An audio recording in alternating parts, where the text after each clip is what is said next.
Hello guys, welcome to Gyansthali classes. तो आज जो हम टॉपिक पढ़ने वाले हैं इस सेशन में वो होगा करंट अफेयर का। ठीक है, तो हम करंट अफेयर पढ़ेंगे और उसको अच्छे से एनालिसिस करेंगे। ठीक है, अगर ये चीज है तो क्या है, इसके रीजन, कारण क्या है, क्यों है, तो इन सब चीजों के बारे में हम खूब अच्छे से इस सेशन को स्टार्ट करते हैं। तो हम चलते हैं अपने नेक्स्ट क्वेश्चन पे कि क्या है। करंट अफेयर का है ये, करंट अफेयर हम पढ़ेंगे और ये पर डे चलेगा। मतलब पर डे का मतलब ये नहीं है कि मंडे से फ्राइडे आपकी पॉलिटी की क्लास चलेगी, बाकी सैटरडे संडे को आपका जितना वीक का करंट अफेयर होगा मैं उसका एनालिसिस कराऊंगी। ठीक है, तो अब चलते हैं नेक्स्ट क्वेश्चन पे कि क्या है हमारा क्वेश्चन। फर्स्ट क्वेश्चन ही है ये, तो फर्स्ट क्वेश्चन को हम डिस्कस करते हैं कि क्या पूछा गया है इसमें। तो देखिए, पूछा गया है कि हाल ही में ओपन स्काई ट्रीटी से यूएसए के बाद कौन सा देश बाहर निकला है। ठीक है, तो इसमें है रूस, कनाडा, ऑस्ट्रेलिया, चीन। ठीक है, तो इसका जो करेक्ट आंसर है वो हो जाएगा आपका रूस। रूस है जो यूएसए के बाद, यूएसए अभी 2 महीने पहले, 1 महीने पहले न्यूज आई थी कि ओपन स्काई ट्रीटी से यूएसए बाहर निकल गया है। ठीक है, जब डोनाल्ड ट्रंप थे वहां के राष्ट्रपति, तो यूएसए बाहर निकला था, लेकिन अभी न्यूज आई कि रूस ने भी खुद को अलग कर लिया है। तो अब ये सवाल उठेगा कि ये क्या है, ओपन स्काई ट्रीटी क्या है, इसका इतना महत्व क्यों है। ठीक है, क्यों, मतलब रूस के निकलने से क्यों इतनी खलबली मची हुई है, दुनिया के देश लोग क्या सोच रहे हैं कि रूस ऐसा क्या करने वाला है। तो इसको हमें बहुत अच्छे से डिस्कस करना पड़ेगा कि ओपन स्काई ट्रीटी क्या है, इसमें टोटल कंट्रीज कितनी है ये भी पढ़ना पड़ेगा।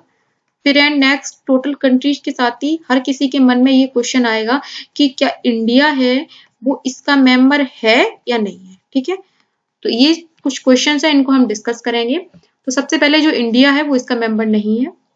टोटल कंट्रीज इसमें 34 है। ठीक है, पैसे 35 थी टोटल कंट्रीज। एक है आपका किर्गिस्तान। ठीक है, जो किर्गिस्तान है वहां के पीएम ने तो इस पे साइन कर दिया था, बट वहां की संसद ने इसको पारित नहीं किया, जो ओपन स्काई ट्रीटी से रिलेटेड था। तो ये यहाँ पे 34 में इंक्लूड नहीं होता है।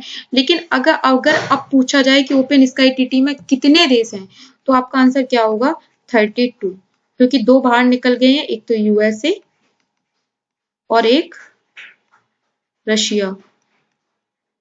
ओके, तो यूएसए और रशिया 2 बाहर निकल चुके हैं इससे। तो अब हमें ये जानना है कि क्या है ये ट्रीटी, इससे ये लोग बाहर निकल रहे हैं, क्या इसके मायने हैं एक्स्ट्रा। तो इस ट्रीटी को समझने से पहले हमें ना इतिहास समझना पड़ेगा। ठीक है, इतिहास के बिना ये चीज नहीं समझ में आने वाली कि क्या था ये और क्या नहीं। तो उसको समझने के लिए पहले हमें इतिहास का समझना बहुत जरूरी है। तो देखो, जो ओपन स्काई ट्रीटी थी, इसके लिए आपने सुना होगा 1939 से 45, ये था सेकेंड वर्ल्ड वॉर का काल। ठीक है, इस टाइम हुआ था द्वितीय विश्व युद्ध। ओके, द्वितीय विश्व युद्ध हुआ था इस टाइम पे। ठीक है, एक तरफ इसमें दो तरफ से पार्टियां शामिल थी। एक तरफ था यूएसए, यूके, यूएसएसआर, जितनी भी पावरफुल कंट्रीज थी। ठीक है, शक्तिशाली देश थे। इधर था जापान, ये सभी मित्र राष्ट्र थे। जापान, जर्मनी यही हिटलर वाला, जर्मनी, ऑस्ट्रिया, ये कुछ देश थे। ठीक है, तो इसमें विजय कौन होते हैं, यूएसए, यूके, एसएसआर। इसी में क्या होता है कि जो इसका अंत कैसे होता है सेकेंड वर्ल्ड वॉर का, जब यूएसए क्या करता है 1945 में जापान के ऊपर, जो जापान के दो होते हैं आइलैंड, एक तो हिरोशिमा, आइलैंड नहीं सॉरी देश होते हैं हिरोशिमा और नागासाकी, इन दोनों पे परमाणु बम से हमला कर देता है यूएसए। किससे, परमाणु बम से। और इससे अभी दुनिया के सभी देश अनभिज्ञ थे, किसी को जानकारी नहीं थी। तो यूएसएसआर और यूएसए के बीच में इस चीज को लेकर कॉन्फ्लिक्ट होता है कि हमें पता भी नहीं आपने कब ये परमाणु बम तैयार कर दिया है। ठीक है, तो इसको लेके अब परमाणु बम की होड़ का दौर शुरू होता है। यूएसएसआर अपने परमाणु बम तैयार करने लगता है, यूएसए अपने, यूके अपने। तो ये चीज यहाँ पे शुरू हो जाती है। और फिर एक काल आता है आपका, जो अगर किसी ने हिस्ट्री का स्टूडेंट होगा तो उसने पढ़ा भी होगा कि उस टाइम फिर आता है आपका शीत युद्ध का काल। किसका, शीत युद्ध, कोल्ड वार बोलते हैं जिसको। ठीक है, तो कोल्ड वार को लेके बहुत सारे लोग, दुनिया के और भी जो देश थे, वो इस चिंता में पड़ जाते हैं कि कहीं कोल्ड वार है ये तीसरे वर्ल्ड वार का कारण ना बन जाए। ठीक है, तो इसको हम समझेंगे कि इससे ओपन स्काई ट्रीटी का उदय कैसे होता है। ठीक है, तो जब कोल्ड वार का, शीत युद्ध का टाइम आता है, पीरियड कोल्ड वार का, शीत युद्ध के टाइम पे तो जो दुनिया है वो दो धड़ों में विभाजित हो जाती है। एक रहते हैं आपके जो कैपिटलिस्ट विचारधारा वाले होते हैं और एक होते हैं कम्युनिस्ट, ठीक है, जो आपके साम्यवादी होते हैं। ये कौन है? यूएसए। और इसका नेतृत्व कौन कर रहा था? कैपिटलिस्ट का यूएसए। इसका नेतृत्व कौन कर रहा था? यूएसएसआर। ओके, इतना आपको समझ में आ गया होगा। तो जब कोल्ड वार को लेके फिर इन्हीं के दो संगठन बनते हैं, एक बनता है नाटो और एक होता है WTO। अब मैं यहाँ पे क्यों लेके आई हूँ, आप ये समझो कि जो ओपन स्काई ट्रीटी है इसके मेंबर यही थे, नाटो और WTO के कंट्रीज, ठीक है। WTO से आप यहाँ पे अनुमान वर्ल्ड ट्रेड ऑर्गेनाइजेशन से मत लगा लेना, ये है आपका वार्सा। वार्सा एक पोलैंड की राजधानी है, एक कंट्री है पोलैंड, उसकी कैपिटल है वार्सा, ठीक है। तो ये क्या है? Warsaw treaty organisation. ओके, ये आपको समझ में आ गया होगा। तो सबसे पहले नाटो का गठन कौन करता है? नाटो का गठन यूएसए के द्वारा 1949 में किया जाता है। ये सारे मेंबर कौन होते हैं? कैपिटलिस्ट विचारधारा वाले। इनका नेतृत्व कौन करता है? यूएसए। इसकी फुल फॉर्म क्या है? नॉर्थ अटलांटिक ट्रेटी ऑर्गेनाइजेशन, ठीक है। अब इनके मेंबर्स की भी अगर हम बात कर लें, क्योंकि ये करंट का क्वेश्चन है, नाटो में टोटल मेंबर है 30। जो लास्टवा अंतिम 30 था वो था आपका उत्तरी मैसिडोनिया। ये क्वेश्चन पूछा जा सकता है, नोट डाउन कर लेना, क्योंकि नाटो का जो अंतिम 30वां सदस्य है वो कौन है? उत्तरी मैसिडोनिया। यहाँ से क्वेश्चन पुटअप किया जा सकता है। तो कोल्ड वार के टाइम पे दुनिया दो धड़ों में विभाजित हो जाती है, एक तो नाटो, एक WTO। ये कब गठित होता है? तो इसका जो टाइम पीरियड होता है वो होता है आपका 1955। इसमें सारी साम्यवादी कंट्रीज होती हैं। इसी को इतना समझने के बाद अब हम ये देखेंगे कि जब शीत युद्ध का काल होता है, उसी टाइम पे एक टाइम आता है आपका जब 1991 में, और यूएसएसआर यानी कि जो यूएसएसआर होते हैं, कम्युनिस्ट का जो नेतृत्व कर रहा था, उसका क्या हो जाता है? विघटन हो जाता है 15 देशों में, और यूएसएसआर कमजोर पड़ जाता है, ठीक है। तो उसी टाइम एक देश का उदय होता है, वो रूस होता है, जो सबसे उन यूएसएसआर के जितने भी कंट्रीज होते हैं उनमें सबसे शक्तिशाली जो कंट्री होता है वो होता है आपका रशिया, ठीक है, रूस। अब यहाँ पे रूस और यूएसए यानी कि नाटो और WTO। तो अब यहाँ पे ये कॉन्सेप्ट शुरू होता है ओपन स्काई ट्रीटी का, ठीक है। ओपन स्काई का भी मैं मतलब समझाऊंगी क्या है। तो WTO, नाटो, जब रूस कमजोर पड़ जाता है तो फिर ये डिसाइड करते हैं कि क्यों ना हम ये कोल्ड वार का या जो भी कॉन्सेप्ट है इसको खत्म करते हैं और हम एक ऐसी संधि लेके आते हैं जिससे हम ये चेक कर सके कि आपके यहाँ पे मतलब क्या काम हो रहा है या हमारे यहाँ पे सैन्य गतिविधियां किस तरह की चल रही है, ठीक है। तो ओपन स्काई का तात्पर्य जैसे इसके नाम से स्पष्ट हो रहा है, खुला आसमान, ठीक है। तो इसके जो टोटल कंट्री थे 34, उनमें ये बात होती है कि आप हमारे यहाँ पे जैसे यूएसए वाले हैं वो रशिया में जाके ये चेक कर सकते हैं कि वहाँ की सैन्य गतिविधियां क्या चल रही हैं, उनकी सैन्य छावनी क्या है, उनका किस तरह का प्रोग्राम है, किसके माध्यम से? ड्रोन के माध्यम से। ओके, तो यूएसए रशिया में चेक कर सकते हैं, रशिया यूएसए में, या जितने भी 34 कंट्रीज शामिल हैं नाटो और WTO के, वो आपस में एक दूसरे की कंट्रीज में ये चीज चेक कर सकते हैं, ठीक है। लेकिन ये चीज तो बहुत अच्छी होती है, लेकिन उस ड्रोन में क्या होना चाहिए? ड्रोन क्या होता है? एक मानव रहित विमान होता है या वाहन होता है, इसमें मानव नहीं इंक्लूड होता है, और इसमें सिर्फ बारूद वगैरह ये सब चीजें नहीं आप लेके जा सकते हो, ठीक है। आप ओनली आओगे शांतिपूर्वक और देखोगे कि क्या काम चल रहा है, क्या मतलब इनकी सैन्य गतिविधियां चल रही हैं, उसके सिवा आप वहां पे कुछ भी नहीं कर सकते हो, ठीक है। तो ये भी बहुत बड़ी बात थी। इंडिया में तो ऐसा नहीं पॉसिबल है कि हम अपना जो हमारी सैन्य गतिविधियां जो ठिकाने हैं वो किसी और देश को पता चलने दें। तो इससे कहीं ना कहीं जो थर्ड वर्ल्ड वार होने वाला था उस पर विराम लग जाता है ओपन स्काई ट्रीटी के तहत, ठीक है। अब ये क्या कॉन्फ्लिक्ट हुआ है कि जो चीज वहां रुकी थी, डोनाल्ड ट्रंप ने यूएसए को खुद से बाहर कर लिया, फिर उसके बाद रशिया ने भी खुद को बाहर कर लिया। तो अब दुनिया इस चीज से डरी हुई है एक बार फिर से कि क्या ऐसा होने वाला है, रशिया ही क्या करने जा रहा है जो उसने खुद को ओपन स्काई ट्रीटी से बाहर कर लिया। इसलिए ये बहुत चर्चा में है और मैंने इसको बहुत अच्छे से हिस्ट्री से जोड़ के आपको समझा दिया है, तो आई थिंक आपको समझ में आ गया होगा। अब इससे कोई भी क्वेश्चन बाहर नहीं जाने वाला, ओके। तो इसका जो करेक्ट आंसर है वो क्या हो जाएगा? रूस बाहर निकल गया है, और टोटल कंट्रीज अब कितनी बची हैं? 32। ओके, अब चलते हैं हम नेक्स्ट क्वेश्चन पे। तो देखो इसमें मैं हर क्वेश्चन के बाद कुछ जानकारी लेके आऊंगी उससे संबंधित, तो आपको वो भी बहुत हेल्पफुल रहेगा। जैसे कि रशिया, ये रशिया है, यहाँ पे पसियानी रशिया। तो रशिया की जो राजधानी है वो क्या है? मॉस्को। मुद्रा, रूबल। राष्ट्रपति व्लादिमीर पुतिन। यही पुतिन जी है जो 2036 तक का राष्ट्रपति इनको रशिया के द्वारा घोषित कर दिया गया है, मान लिया गया है। ठीक है, 2036 तक ये राष्ट्रपति के पद पे रहेंगे। अब हम चलते हैं नेक्स्ट क्वेश्चन पे। ये है जो रूस ने खुद को बाहर किया इससे।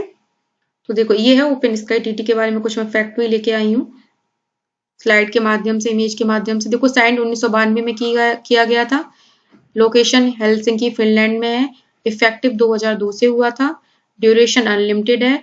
और जो रेटिफिकेशन कितना 34 कंट्रीज के द्वारा किया गया है, और किर्गिस्तान ने अभी तक नहीं किया, जो मैंने आपको समझाया भी था। तो ये चीज थी, अब मैंने इसको समझा दिया है। हम चलते हैं नेक्स्ट क्वेश्चन पे। नेक्स्ट क्वेश्चन हमारा बहुत इंपॉर्टेंट है। देखिए हाल ही में एक पारंपरिक त्योहार जल्लीकट्टू किस भारतीय राज्य में मनाया गया है? तो इसका जो करेक्ट आंसर है वो आपका तमिलनाडु में जल्लीकट्टू मनाया गया है। ये एक होता है पोंगल त्योहार की तरह होता है, जिसमें फसल कटने के बाद ये लोग सेलिब्रेट करते हैं। ठीक है, लेकिन ये चर्चा में क्यों है? क्योंकि 2014 में सुप्रीम कोर्ट ने इस पे स्टे लगा दिया था कि इस फेस्टिवल को नहीं मनाया जाएगा। क्यों? रीजन क्या था? क्योंकि 2010 से 2014 के मध्य एक डाटा के अकॉर्डिंग 1000 लोगों को इससे इंजर्ड हुए थे। ठीक है, इंजर्ड हुए थे, और डेथ समथिंग 17 लोगों की इस खेल से डेथ हुई थी। इसलिए सुप्रीम कोर्ट ने इसमें क्या किया था? स्टे लगा दिया था। ठीक है, लेकिन भाई पॉलिटिकल पार्टीज हैं, अभी वहां पे इलेक्शन होने वाला है तमिलनाडु में, तो इसको फिर से मनाने की अनुमति दे दी गई थी, और वहां के जो सीएम के द्वारा। तो ये चर्चा में है कि क्या सुप्रीम कोर्ट के निर्णय, ये भी अलग क्वेश्चन उठते हैं, लेकिन इसको पढ़ने की कोई अभी जरूरत नहीं है। तो देखिए यहाँ पे क्या होता है। जल्लीकट्टू क्या है? समझ में आ गया कि पोंगल फेस्टिवल के दौरान ही एक प्रतियोगिता आयोजित की जाती है। पोंगल फेस्टिवल का फसल कटने के बाद जो जश्न मनाया जाता है, त्योहार मनाया जाता है। ठीक है, तो अब हम इसके बारे में देखते हैं कि क्या होता है ये फेस्टिवल। ओके,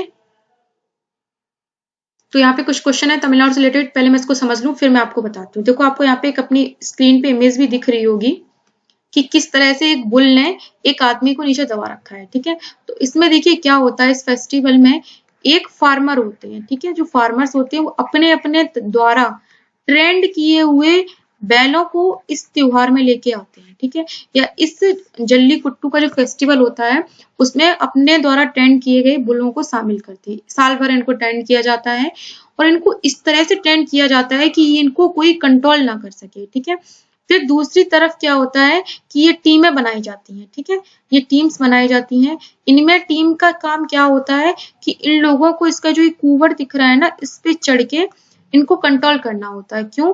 क्योंकि इनके सींगों पे कुछ सिक्के बंधे होते हैं। ठीक है, सिक्के कैसे? चांदी के भी हो सकते हैं या सोने के भी। ठीक है, उन सिक्कों को जो इन टीम में से प्राप्त कर लेता है वो इस प्रतियोगिता का विजेता घोषित होता है।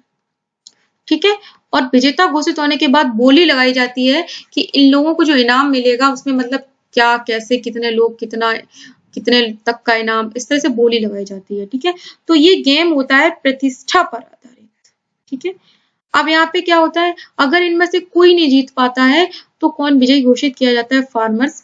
और फार्मर्स का उस क्षेत्र में नाम हो जाता है कि हाँ भाई उसके द्वारा जो ट्रेंड किया गया बैल था वो किसी के द्वारा कंट्रोल नहीं किया गया, यानी कि उसके पास एक ऐसा बैल है। ठीक है, तो यहाँ पे किससे आपको समझ में आ गया कि इससे प्रतिष्ठा का गेम है। ठीक है, अब प्रॉब्लम कहाँ पे होती है, इससे नुकसान क्या है जो सुप्रीम कोर्ट ने इसको मतलब बैन किया था, ये चीज भी बहुत जरूरी है समझना। ठीक है, क्या रीजन था कि सुप्रीम कोर्ट ने इस पे स्टे लगाया, और फिर 2000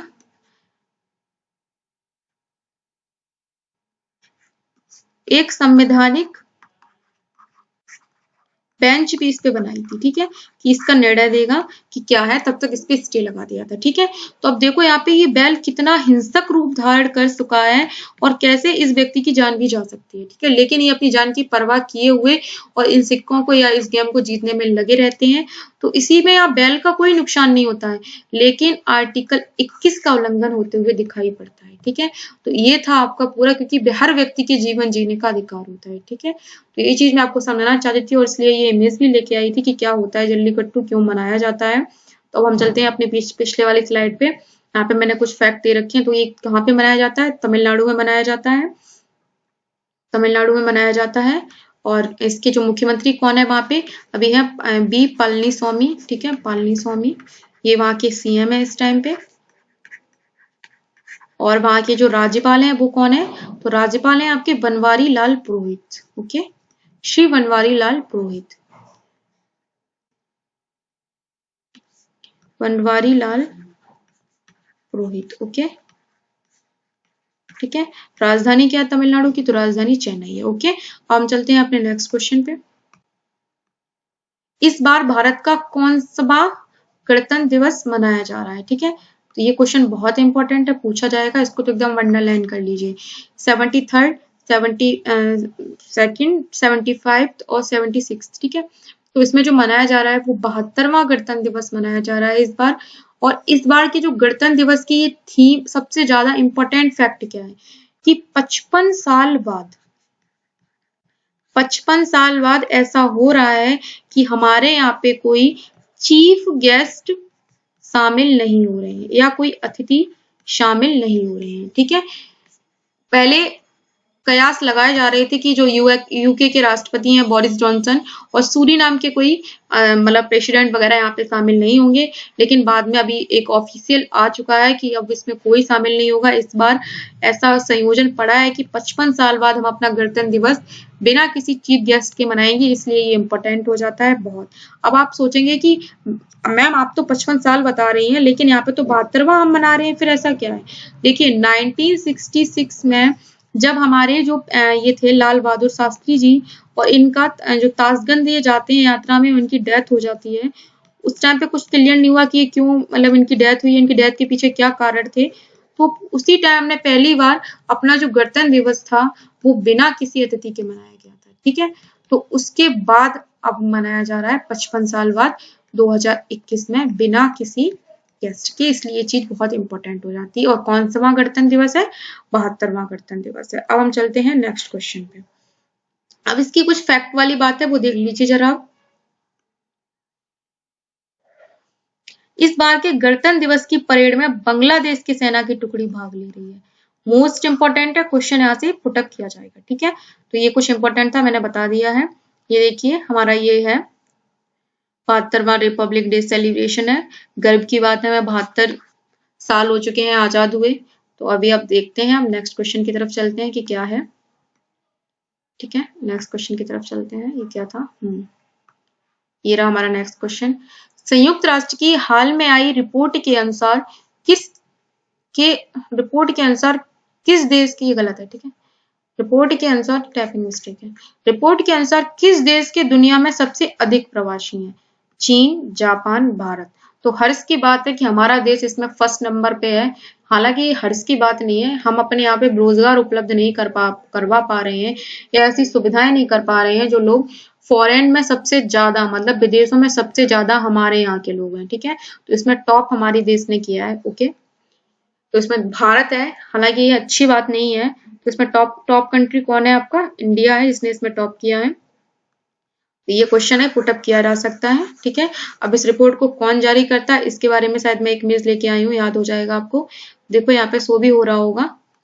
United Nations department of economic and social affairs के द्वारा ये रिपोर्ट जारी की गई है, ओके। तो इसमें किसने फर्स्ट कौन रहा है? तो इंडिया रहा है, ठीक है। तो अब चलते हैं नेक्स्ट क्वेश्चन पे। भारत की पहली लचीली बुलेट प्रूफ जैकेट किसके द्वारा विकसित की गई है? मेजर अनूप मिश्रा, कर्नल अंकित मेहरा, कैप्टन अमरिंदर सिंह, कर्नल सोमनाथ मिश्रा। तो इसका जो करेक्ट आंसर है वो मेजर अनूप मिश्रा ने भारत की पहली लचीली बुलेट प्रूफ जैकेट या सार्वभौमिक जैकेट भी ये भारत की पहली है जिसको विकसित किया है। सार्वभौमिक या यूनिवर्सल का मतलब यहाँ पे ये है कि इसको चाहे मैन हो या फीमेल हो, ठीक है, कोई भी पहन सकता है और उसकी बॉडी में उसी की तरह मतलब खुद को वो कर लेती है। तो ये सार्वभौमिक है। तो ये बुलेट प्रूफ जैकेट किसके द्वारा विकसित की गई है? मेजर अनूप मिश्रा जी हैं, इन्होंने इस जैकेट को विकसित किया है। इनकी इमेज होगी, मैं लेके आई हूँ, आप देखिए जरा एक बार।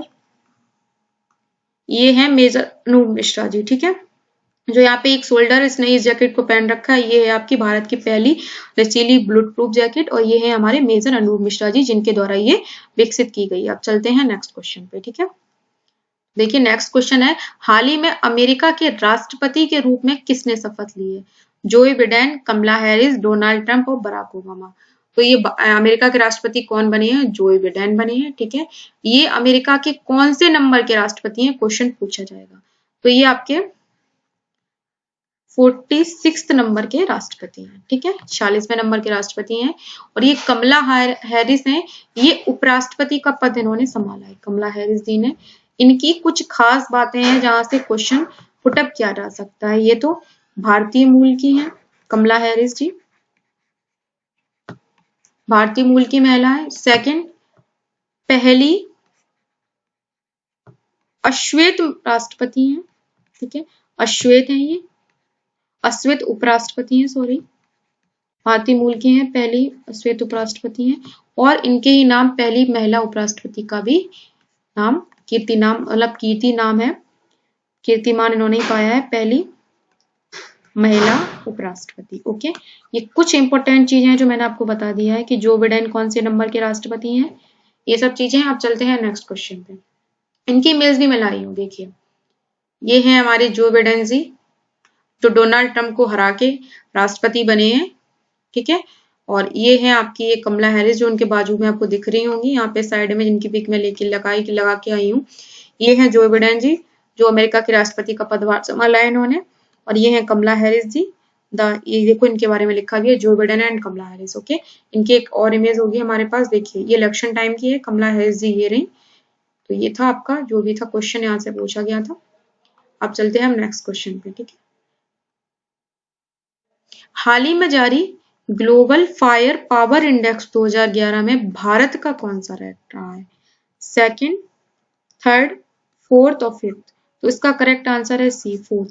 ये सच में प्राउड की बात है कि ग्लोबल फायर पावर इंडेक्स में जो टॉप कंट्रीज है मतलब पावर की, उसमें इंडिया ने फोर्थ रैंक पाई है, वो भी कौन सी? मिलिट्री पावर से संबंधित। तो देखिए आप यहाँ पे मैं लेके आई हूँ इस चीज को, इमेज के थ्रू समझाती हूँ।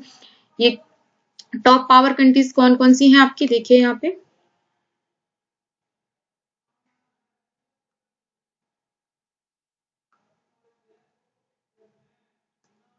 यहाँ पे देखिए टॉप पावर में फर्स्ट रैंक किसकी है? यूएसए की है, सेकंड रशिया है, और थर्ड चाइना है, और फोर्थ इंडिया है। तो इसके माध्यम से मैं आपको ये चीज समझाना चाहती हूँ कि इंडिया ने फोर्थ रैंक मिलिट्री पावर में हासिल किया है, ठीक है।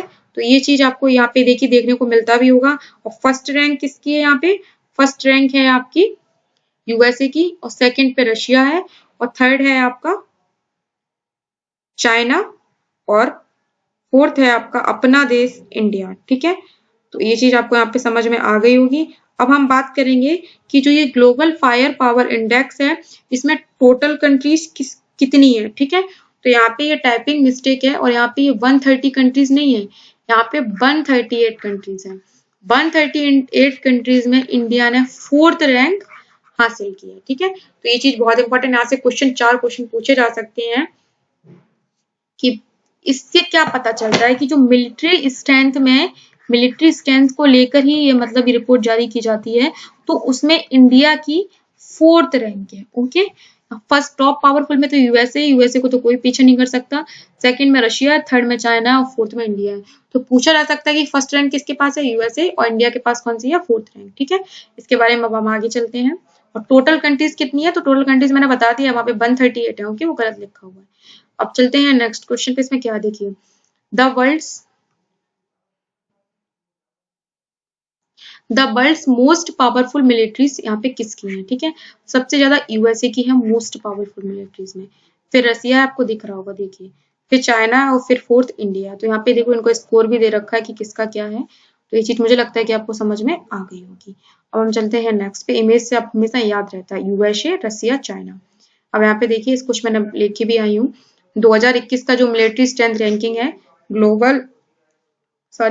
Global powers ranked by potential military strength, ठीक है। तो ये चीज यहाँ पे समझाया गया है कि जो इंडेक्स आया है तो इसमें इंडिया ने फोर्थ रैंक हासिल की है। अब चलते हैं हम नेक्स्ट क्वेश्चन पे। हाल ही में जारी भारत इनोवेशन इंडेक्स 2020 में कौन सा राज्य सीट पर रहा है? राजस्थान, कर्नाटक, मणिपुर या आंध्र प्रदेश? तो इसका आंसर क्या है? कर्नाटक। इसको कौन जारी करता है? तो इसको जारी करता है नीति आयोग। कौन? नीति आयोग। ओके, अब नीति आयोग के बारे में कुछ पढ़ लेते हैं। ये कब आया था उसमें? तो 1 जनवरी 2015 को ये गठित हुआ था। ठीक है, योजना आयोग का ही एक रूप है, योजना आयोग का ही एक रूप है। ठीक है, और यही ये रिपोर्ट जारी करता है, इनोवेशन इंडेक्स जारी करता है। इसकी फुल फॉर्म क्या है? National institute transforming India. ठीक है, अब हम चलते हैं नेक्स्ट क्वेश्चन पे। गणतंत्र दिवस गणतंत्र दिवस परेड पर लड़ाकू विमान उड़ाने वाली पहली महिला पायलट कौन बनी है?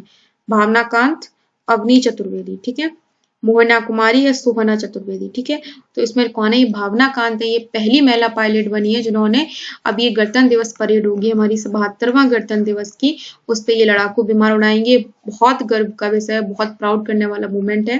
देखिए, ये है भावना कांत जी, जो इनको ये मौका मिला है और ये यहाँ पे पहला लड़ाकू विमान उड़ाएंगी। ये है भावना कांत जी। ठीक है, अब हम चलते हैं नेक्स्ट क्वेश्चन पे। कन्वर्ट रुकिए।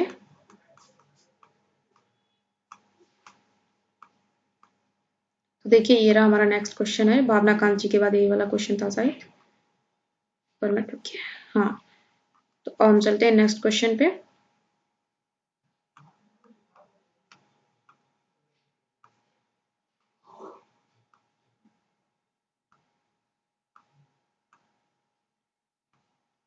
देखिए, हाल ही में सिख समुदाय ने किस गुरु की जयंती मनाई है? गुरु गोविंद सिंह, गुरु तेज बहादुर, गुरु नानक और गुरु अर्जुन देव। ठीक है, तो गुरु गोविंद सिंह की अभी हाल ही में जयंती मनाई गई है। तो ये गुरु गोविंद सिंह थे, इनका जो जन्म था वो 1666 में हुआ था। कहाँ पे हुआ था? पटना में इनका जन्म हुआ था।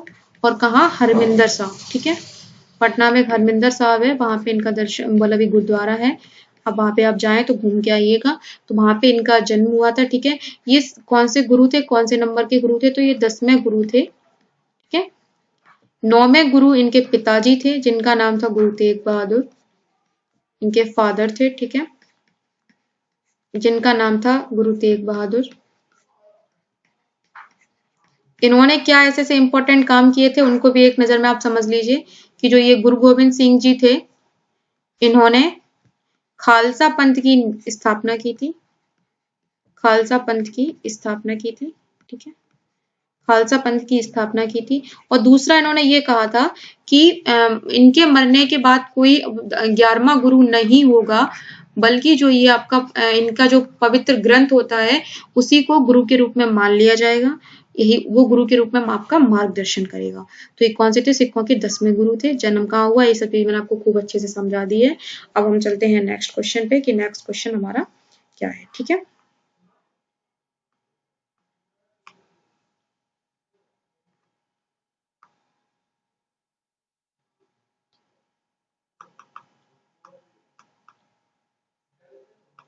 ये देखिए, इनकी मैं इमेज भी लेके आई थी यहाँ पे।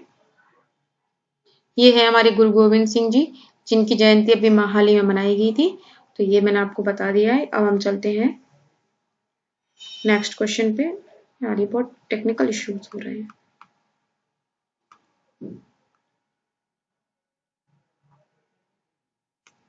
ये क्वेश्चन हर एग्जाम आपको देखने को मिलेगा कि कौन से राज्य के द्वारा बागवानी में किसानों की आय को दोगुना करने के लिए बागायत विकास मिशन की शुरुआत की है?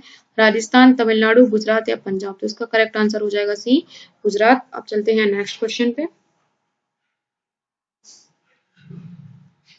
देखिए, यहाँ पे मैं लेके भी आई हूँ, कुछ टेक्निकल इशू हो रहा है, सॉरी फॉर दिस।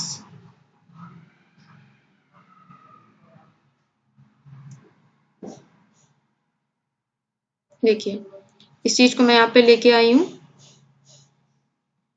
अहमदाबाद की न्यूज है, चीफ मिनिस्टर कौन है यहाँ के? तो चीफ मिनिस्टर सबसे पहले समझिए, चीफ मिनिस्टर कौन है? गुजरात के विजय रूपानी। ये क्वेश्चन कवर हो गया।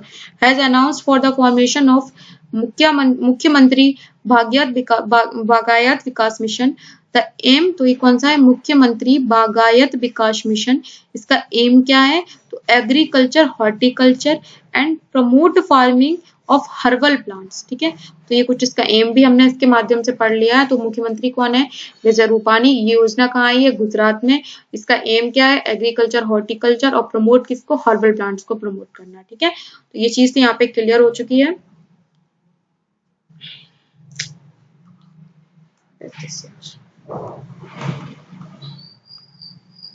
अब यहाँ पे ये क्वेश्चन आपको दिख रहा होगा कि जो प्रोजेक्ट लाइट हाउस है, प्रोजेक्ट लाइट हाउस किस राज्य के द्वारा शुरू किया गया? जम्मू कश्मीर नहीं होगा, जम्मू कश्मीर होगा, गोवा, आंध्र प्रदेश या कर्नाटक। तो क्या है? गोवा ने इसको शुरू किया है, प्रोजेक्ट लाइट हाउस। ठीक है, तो इसके बारे में हो चुका है क्लियर। अब हम चलते हैं नेक्स्ट क्वेश्चन पे। ठीक है, हाल ही में हावड़ा कालका मेल का नाम किसके नाम पर रखा गया है? ठीक है, अटल बिहारी वाजपेयी, नेताजी सुभाष चंद्र बोस, सुषमा स्वराज या इनमें से कोई नहीं। तो ये नेताजी सुभाष चंद्र बोस के नाम पे हावड़ा कालका मेल का नाम रखा गया है। तो आज की डिस्कशन में इतना ही। Thank you very much. आप लाइक कीजिए, अपना फीडबैक दीजिए कि आज को आपकी करंट की क्लास कैसी लगी है। नेक्स्ट में हम ज्यादा क्वेश्चंस लाएंगे और डिस्कशन के साथ लाएंगे। ठीक है, तो अभी इसको इतना ही यहीं पे खत्म करते हैं। Thank you very much.